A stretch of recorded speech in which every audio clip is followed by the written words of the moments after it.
গাড়ী চালকৰ পুত্ৰৰ সফলতাৰ বিজয় যাত্ৰা পখিলা খেদাৰ বয়সতেই হাতত কাঠবাহৰ বেট আৰু টেঙাৰ বল লৈ ক্ৰিকেট খেলি সময় কটাইছিল এটি কিশোৰে। পথাৰ এখনতে হওক বা চোতালতে খেলাত খুব মন দিয়ে। বেট নালাগে, খৰিয়ে চটাই মানে কিবা এটা উপায় কৰি ধৰি তেতিয়াৰ পৰাই সি টেঙা বল খেলা। ঘৰত ভনীয়েক দুজনী আছে, ভনীয়েক দুজনীক বল দিবলৈ ক'ব, সি খেলি মাৰিব, বল মাৰিব। মুঠতে সি সিহঁত দুজনীকো খেলাৰ লগত লগাই, ভাইক কেইটামান আছে সিহঁতকো মানে টেঙা এটা ছিঙি দি পেলাই তেনেকৈ খেলত লগায়। কিবা এটা ব্যতিক্ৰমী কৰাৰ দুৰ্বাৰ হেঁপাহ পুহি ৰখা অদম্য কৰ্মস্পৃহাৰ সকলোৰে দৃষ্টি আকৰ্ষণ কৰিছিল কিশোৰটোৱে। খাটি খোৱা পিতৃ মাতৃ কিংবা আত্মীয় কোনোদিনে হকা বধা দিয়া নাছিল কিশোৰটিক।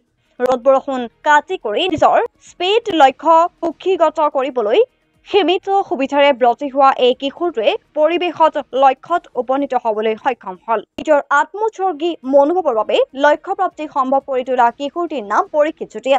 ঢকুৱাখানা মহকুমাৰ কেঁকুৰি গাঁও পঞ্চায়তৰ কৰৈগুৰি গাঁৱৰ প্ৰবীণ চুতীয়াৰ পুত্ৰ প্ৰেম কুমাৰ চুতীয়া আৰু নিৰ্মালী পেগু চুতীয়াৰ একমাত্ৰ পুত্ৰ পৰীক্ষিত চুতীয়া। এতিয়া সংখ্যক Indo Nepal T20 friendship cup 2023-24 B টিমত খেলাৰ বাবে নিৰ্বাচিত হৈছে।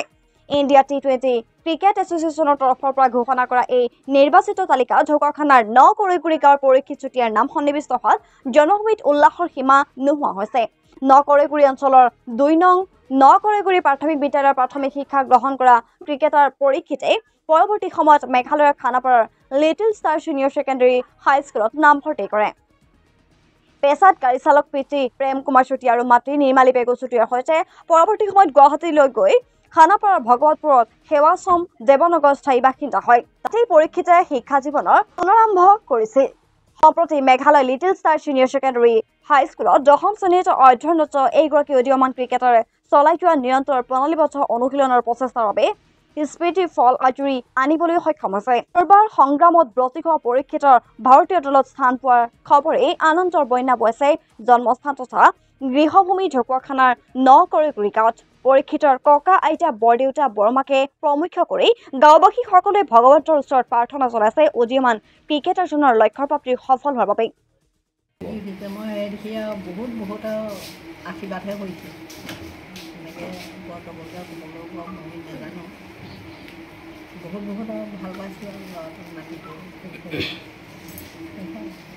কৰ্তব্য এই যে এছিয়া কাপত অংশগ্ৰহণ কৰিবলৈ নিৰ্বাচিত হোৱা এগৰাকী প্ৰতিভাৱান কিশোৰ ক্ৰিকেটাৰ অহা 9 ছেপ্টেম্বৰৰ পৰা 14 ছেপ্টেম্বৰলৈ নেপালত অনুষ্ঠিত হ'ব লগা 17 বছৰ অনুৰ্ধৰ ভাৰতীয় ক্ৰিকেট দলত উপ অধিনায়ক হিচাপে প্ৰতিনিধিত্ব কৰিব। ঢকুৱাখানাৰ ক্ৰীড়াক্ষেত্ৰখনকেই নহয়, সমগ্ৰ ভাৰতবৰ্ষৰ ক্ৰীড়াক্ষেত্ৰখনক সমুজ্জ্বল কৰি তোলা পৰীক্ষিতৰ এই সফল ক্ৰীড়াযাত্ৰাৰ বাবেই সমগ্ৰ ঢকুৱাখানাবাসীয়ে জনাইছে অযুত শুভকামনা। নমস্কাৰ, মোৰ নাম শ্ৰী পৰীক্ষিত চুতীয়া আৰু এবাৰ মই আণ্ডাৰ 17 ইণ্ডিয়া টিমত পাইছোঁ। আৰু চবকে মই থেংক ইউ ক'ব বিচাৰিছোঁ যোনবিলাকে মোক ছাপোৰ্ট কৰিছে। আৰু মই লাইফত কেতিয়াও ৰিগ্ৰেট ফিল নকৰোঁ কি মোৰ পেৰেণ্টছে মোক ছাপোৰ্ট কৰা নাই। মোক পেৰেণ্টছ বুলি নহয়, ফেমিলিও বহুত ছাপোৰ্ট কৰিছে। মোৰ লাইক মামা আৰু মোৰ ককা আইতা বহুত এফৰ্ট দিছে মোৰ কাৰণে। আৰু মহাদেৱ ছাৰকো মই বহুত থেংক ইউ ক'ব বিচাৰিছোঁ, কিন্তু ছাৰ ফাৰ্ষ্ট অৱে হৈ গ'ল আমাৰ চবৰ ওচৰৰ পৰা। তাৰপিছত মই থাকোঁ লখিমপুৰত, মোৰ অৰিজিনেল ঘৰ হ'ল লখিমপুৰ ঢকুৱাখানা কৰৈগুৰিত। আৰু মোৰ ষ্টাৰ্টিং মই কৰৈগুৰিত পঢ়িছিলোঁ LP স্কুলত ক্লাছ 2লৈকে। তাৰপিছত তাৰপৰা মই গুৱাহাটী শ্বিফ্ট হ'লোঁ। গুৱাহাটী শ্বিফ্ট হোৱাৰ পিছত মই লিটিল ষ্টাৰ জইন কৰিলোঁ, little star senior secondary school. তাৰপৰা মোৰ ক্ৰিকেটৰ জাৰ্নিও চুৰু হ'ল লগতে। আৰু মই মেগামিছকো বহুত থেংক ইউ ক'ব বিচাৰিছোঁ মোৰ মনৰ পৰা। মেগামিছ আৰু এডমিনিষ্ট্ৰেট এণ্ড প্ৰিন্সিপাল ছাৰ বহুত ছাপোৰ্ট কৰিছে, সিহঁতৰ কাৰণে আজি মই এডমিনিষ্ট্ৰেটত আছোঁ। ধন্যবাদ। আৰু মই এইটোৱে চবকে ক'ব বিচাৰিছোঁ কি আমাৰ ইণ্ডিয়াৰ টিমটোক যে ছাপোৰ্ট কৰক এবাৰ, যোনটো টিম এবাৰ গৈ আছে খেলিবৰ কাৰণে নেপালত। আৰু পাৰিলে চবে মেটচ চাব আৰু ছাপোৰ্ট কৰিব টিমটোক। Thank U. ল'ৰাটোৱে সৰুৰ পৰা ইয়াতে জন্ম, এইখন চোতালতে খেলি খেল ধেমালি কৰি মানে গুৱাহাটীত বাটকে গাড়ী চলাইছিলে। তাত মানে পৰিয়াল মাকো গ'ল। তাৰপিছত ইয়াৰ পৰা কৰৈগুৰি 2 নম্বৰ গাঁৱত 2 নম্বৰ LP স্কুলখন মানে 2 নম্বৰ প্ৰাথমিক বিদ্যালয়, ইয়াত তৃতীয় শ্ৰেণীত পঢ়িছোঁ। তাৰপাছত গুৱাহাটীত ইংলিছ মিডিয়ামত নাম লগাই দিলোঁ। লগাই দিয়াৰ পাছত সি তাতে পঢ়ি আৰু তাৰ ক্ৰিকেট খেলিবলৈ বৰ হেঁপাহ। টিভিত অকল ক্ৰিকেট খেলাই চায়।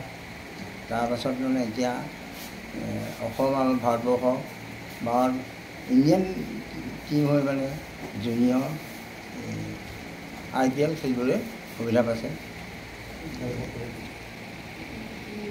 তাকে পাই মই আনন্দ পাইছোঁ।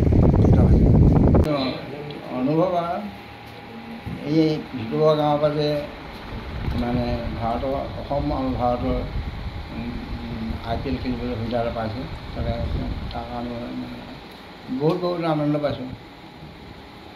মোৰ বহুত ভাল লাগিছে। মোৰ দাদাই হৈ পিনি যে ইমান ভাল এটা পজিশ্যন পাইছে, এতিয়া ভাৰতৰ পৰা খেলিবলৈ পাইছে, ক্ৰিকেট খেলিবলৈ পাইছে, মোৰ বহুত ভাল লাগিছে।